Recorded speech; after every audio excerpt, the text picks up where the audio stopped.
I'm not going to front. I don't know what the fuck I was doing, man. I was just sitting.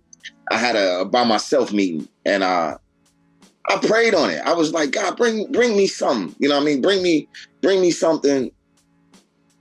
You know what I mean? To change the shit up, change the game or whatever. And lo and behold, the shit hit. It was Reagan Era. I called Skrills. I called Halo. I called Verse. I called Sneak. Right off top, I said, man, I got it. Reagan Era Records, bang, bang, bang. That's that, right? So then going into that, mind you, I just started making beats maybe like 2 years ago. But I've always been around production forever, though. And I would co-produce shit. I never got credit. Shout out to Lozo. Shout out to Lozo stealing my credit. Nah, I'm fucking with you. But I always had like, yo, hey, put that there. Or sample that. Shout out to Asterix and all of them. Put that there, sample that, loop that. Ooh, ooh. So I knew what it was. I just never physically did it. When I started doing it, it was like that. Bang, bang, bang. All right, I got it. So now after the Reagan Era comes, I got a concept. I started building the beats. You know what I mean? But it wasn't nothing so far-fetched because it's always been what we've done. You see what I'm saying? Like, we've always made this style of music, this sound of shit. Like, it's always existed. Maybe the platform wasn't as big or people wasn't as receptive. You know what I mean? But that happened. We have a meeting. This guy, Diverse, comes and he's like, man, you know, I like the title. I was just like, yo, we're men of a certain age. We're not 19. We're not, 16. We're not running around doing whatever these kids is doing. We grown men, bro. Reagan Era represents us more than anything else, but it is relatable because people who lived through the 80s, how many motherfuckers lived through the 80s? And whether it was crazy where you was, like it was the best of times, it was the worst of times. But then in my mind, it was like, fuck it. We Reagan Era because we came through the Reagan Era. He said, theme it. Let's theme it. Let's add these elements, boom, boom, and capitalize on what it actually is to be from the Reagan Era. Because like I said, right, my father's a DJ. So I was privy to hear all the hot records as they were coming out because he was mixing mixtapes, saying he would practice before he would go to the clubs at night to play his set. So I was kind of getting all the rap elements like Ice-T, 6 in the Morning, Batarram, you know what I'm saying? Like all these elements from the 80s. And when he said Reagan Era Records, and if there was really nothing to kind of glue it together, I was like, well, we need to plug this here. We need to put that there. We need to add this here.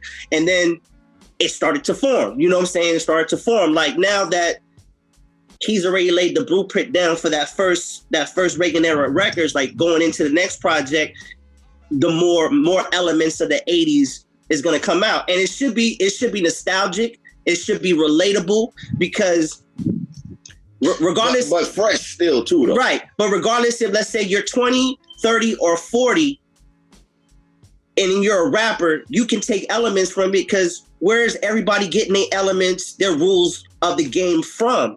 They're getting it from the 80s. They're getting it late 70s, early 80s, and then transitioned on. You know what I'm saying? So it should be nostalgic the way it comes off. But yeah, like the whole concept was like, we need to add some more. We need to metaphorically bring it out more rather than just say, this is what it is. We got to give them a visual why we call it Reagan Era Records. And it kept building from there, bang. And certain records we got together, like I'm saying, for the album. And it was just like that. I mean, because we all low-key kind of been rhyming together anyway. For years. You know what I mean? And to put us all, we were doing songs for different projects, but when we just got it all together, that was that, man. And it is what it is, man. It's Reagan Era Records, man. I wish my little nephew was here to say that. I push a button and he say Reagan Era Records, nigga. I'm only on one song, which is the Pledge, right? He was reading it the source. All right, but my favorite song is "Bitch I've Been Cracking Since the '80s." You know what I'm saying? Like that's my shit. I mean, I love the album as an entirety. I love how all my teammates dropped they shit. You know what I'm saying? Fire. I can't even be mad at them for it. But my personal, like when I throw the album on, of course I gotta listen to the Pledge, but bitch, I've been cracking since the 80s. You know what I'm saying? I had that shit on repeat. So that's my favorite track off the album. As far as making the record, I don't know, man. Like, we're crazy people. Like, yeah, I mean, honestly, I'm not crazy. I'm full of shit. Don't believe him. Don't believe him. So anytime we're all together, it's a fucking fiasco, bro. Like, it's a wonder that we're able to get anything done, you know, productively, because everybody is a fucking character from another dimension or some shit, bro. So, like you said, the story, I can't even pick one, man. You know what? I'll tell you this one. Shout out to Loops. We was at Loops' studio. We're in there recording, and I think niggas had some king crab legs or whatever, so he's grilling and he's fucking around on the grill. Blackface and Lefty, they outside smoking and Left smacks Blackface, like legit, bam, right? Blackface turns around and slaps the shit out of Left, bow, right? And like, this is hard shit. I don't mean no taps. I'm talking like crazy. And Blackface said, like, why the fuck you slap me? He said, I thought you was gonna slap me. So whatever the fuck they was doing, that was like one episode. Nothing really gets physically extreme like that. But the nigga said he slapped him because he thought he was about to slap him. Well, who the fuck does that? Who was doing that? We're not the crew known for just slapping each other. That's crazy. But anytime, man. It's a melting pot of personalities. It's a lot of fun though. We had too much fun. But making music, creativity wise, it should be fun, bro. It's fire. Everybody going, man, I got a 38 snub right here while I'm recording, man. You know, the pistols, the shots is blowing outside. Like, fuck that, man.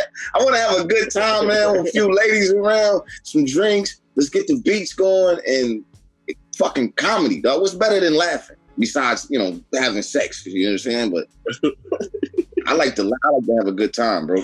Well, I mean, we're definitely working on the Reagan Era album, the second album.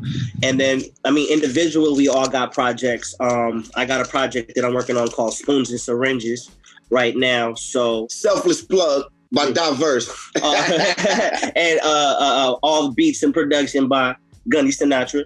You know, so Dios, man, stop saying that name. But you know what I'm saying, with Dios Nagasi, I call him Snapbox Nagasi, you know what I'm saying? He does that. You know what I'm saying? But you know, we all are just working, you know what I'm saying? Writing, working, recording, and then piecing things as we go. And since we're starting to get some type of attention on the album right now, it's definitely putting the fire underneath us to to move faster. Like legit, just every member in the crew, again, Diverse is still working. Like everybody has 2 records to go.